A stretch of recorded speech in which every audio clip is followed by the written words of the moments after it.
நாங்க எதிர்பார்த்து வந்தது எல்லாமே நடந்துருச்சு. அதுக்காக நாங்க வந்துட்டு லைட்டா மந்திரவாதி மாதிரி பிஹேவ் பண்ணாங்க தெரியுமா? இப்ப போன் அடிப்பாங்க பாரு, போன் அடிக்கிறாங்க, இப்ப அவுட் ஆயிடுவாங்க பாரு, அவுட் ஆயிட்டாங்க. ஏங்க இப்படி மந்திரவாதி மாதிரி பிஹேவ் வந்து ஒரு இன்ட்யூஷன் வந்துட்டே இருக்கும்ல நமக்கு, அந்த மாதிரி வந்து தோணிட்டே இருந்துச்சு. பிளஸ் நீ வின் பண்ணுவாங்கன்னு நினைச்சீங்களா முன்னாடி? 200%. ஏன்னா எதிர்பார்த்தது எல்லாமே நடந்தது. தோனி வரமாட்டாரு, அது வரமாட்டாருன்னு எதிர்பார்த்தோம், அதனால வரல. அப்படின்னா இவ்வளவு கம்மியா ரன் எடுக்கும்போது தலைவன் வரதுக்கு மட்டும் ஸ்கோர் பண்ணுவாங்கன்னு ஒரு கான்பிடன்ஸ் இருந்துச்சு. ஃபேன்ஸ்க்கு எனக்கு ஒரு சர்ப்ரைஸ் இருக்கு அப்படின்ற மாதிரி சொல்லியிருந்தாங்க.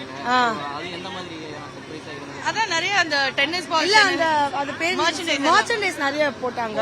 அவ்வளவுதான். நான் கூட ஏதாச்சும் இம்பார்ட்டன்ட் நியூஸ் சொல்லுவாங்க, தோனினும் அடுத்த 5 சீசன் கார்டு வர அப்படின்னு இன்ஃபார்ம் பண்ணுவாங்க நினைச்சேன்.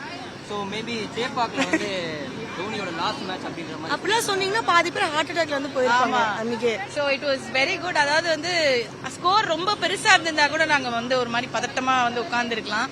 பட் ஸ்கோர் பார்த்த உடனே தெரிஞ்சிச்சு தலை இறங்க வாய்ப்பு இல்ல, அதுக்குள்ள முடிச்சு விட்டுருவாங்க அப்படின்ட்டு. அதே மாதிரிதான் ஆயிடுச்சு. நெக்ஸ்ட் மேட்ச் வின் பண்ணி பிளேயர்ஸ்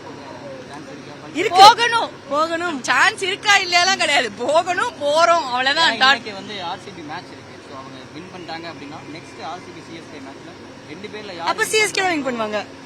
பாத்தீங்கல்ல இந்த மாதிரி வெறித்தனமா ரசிகர்கள் ஆரம்பத்துல சிஎஸ்கே ஜெயிச்சிட்டு வந்தாலும் இப்ப லாஸ்டா கண்டினியூஸா லாஸ் இருந்தது. அதே மாதிரி ஆர்சிபி கண்டினியூஸா லாஸ் இருந்தாலும் பாருங்களேன், அந்த த்ரில் குடுக்கலன்னா அதுக்கப்புறம் என்ன நம்ம சூப்பர் கிங்ஸ் அப்படிலாம் கிடையாது. எப்பவுமே இந்த மாதிரி ஒண்ணு நடக்கும். ஒரு விஷயம் இந்த மாதிரி அது ஃபேமிலி பஸ் நினைக்கிறேன். ஆனா டாட் சாரிங்க கொஞ்சம் லைட்டா. சோ டெஃபினட்டா வந்து அந்த கொஞ்சம் த்ரில்லிங்கா இருக்கிறது வந்து நம்ம எல்லாருக்குமே வந்து நல்லா தானே இருக்கு. சோ அதனால பரவாயில்ல, ஓகே. கண்டிப்பா போறோம், அவ்வளவுதான். கப்ப தூக்குறோம், அதே நம்பிக்கை தான் நாங்க கடைசி வரைக்கும் இருப்போம். Okay, thank you.